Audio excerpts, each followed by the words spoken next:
Hello, everyone. What's really good, my dudes? Today is June 22nd, 2020. We got another RuneScape update for y'all. Today we see the release of the third Yak track. So without any further ado, let's jump right into the video. Let's go.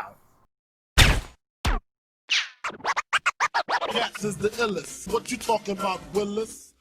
Alright guys, you heard that correctly. The third Yak track, Yak to the Shadows, is finally here with a whole plethora of new rewards. So to get started, upon logging in, you're going to find yourself with an item in your inventory that you can interact with to open up the Yak track and get started. This time around, it is Zarosian themed, so a lot of the rewards are going to reflect the ancient god. Like previous Yak tracks, you're going to be doing a whole slew of different tasks, earning different rewards for each one you do. The tasks in question are going to require you to hunt down lore, talk to yaks, and of course train various different skills. Each training task comes with two different options to choose from, so you can play how you want. And if you really don't want to do a task, you can always buy some skips with bonds. Now on the free track, you can get your hands on the Shadow Magus robes, the Zarosian Vigil, and a bunch of boosters and consumables to help you with skilling. Now if you are a gold premier from last year, you're going to get the track for free. If not, then you'll have to pay 2 bonds to purchase the Premier track, where you can get a bunch more rewards exclusive to the Premier version. Various different pets are on offer and a Herald of Fate armor set. Now the Yak to the Shadows event is going to be running from today, June 22nd, all the way until August 2nd. So hop in game, check it out, start running up those tasks. If you are around from the previous 2 tracks, you should pretty much know what to expect exactly with this time around. Not really much has changed in terms of the core functionality. Now before we jump into the patch notes, I do want to let you know that there is a change coming to Ancient Familiars next week, just to give you guys a heads up. So they're going to be rebalancing the way they work. First off, all Ancient Familiars will convert into 20 scrolls per pouch instead of 10. Since you'll be getting double scrolls, you'll be getting half the amount of XP gained from scroll use. Secondly, the buy limits of all archaeology materials will be increased from 1,000 to 5,000. This will serve a dual purpose to ensure everyone can get a hold of materials, and removes the indirect restriction the buy limit places on the number of binding contracts that can be made. This will result in more binding contracts being made overall and more pouches created, which will eventually lower the price of the scrolls. So once again, that's coming next week. Just wanted to give you a heads up on that. If you want to save yourself a little bit of money, hold on to your pouches before converting them to scrolls, wait till next week. Anyways, with that out of the way, we're going to hop on over to the patch notes and see what's been changed with today's update, so let's go ahead and check it out. Starting off with Archeology, players can now swap Inquisitor staff pieces with Soran for 10 million coins each. Use the piece you wish to trade on Soran to begin the exchange. To help reduce misclicks on mobile, a makeshift pie oven archaeology excavation in the Warforge has been moved away from the furnaces in the area. Fixed an issue that allowed the Spear of Annihilation to be donated to the museum donation bin if the player hadn't used it. The special move of the Calgarian Demon will now last 15 seconds, up from 9.6 seconds. The Slayer Introspection Relic will now correctly work with the Slayer Master Cape as well as Slayer Masks. Players who have destroyed or lost a charged Shadow Engrameter can now reclaim one that is already charged from Dr. Nabanek at Karid Et. Though they will need to destroy any depleted Shadow Engrameters they may have previously reclaimed. Moving on to some other changes, confirmation warnings now appear when attempting to teleport into the wilderness with Dariyak, Anar Karl, Gorok, Ice Plateau, and the Telegroup Ice Plateau teleport spells, in line with other wilderness entry teleports. Removed a Force Walk tile from a tent in Al Kharid. Added blocking to Gower's farm gate so you can no longer walk through it. Pillars in ruins nearby the Pavasaurus Rex can no longer be walked through. A new version of Masuda's War Spear has been changed from a slashing weapon to a stabbing weapon to better match its used counterpart. Igneous Janikos near Laniakea will no longer spawn behind a tree root and get stuck.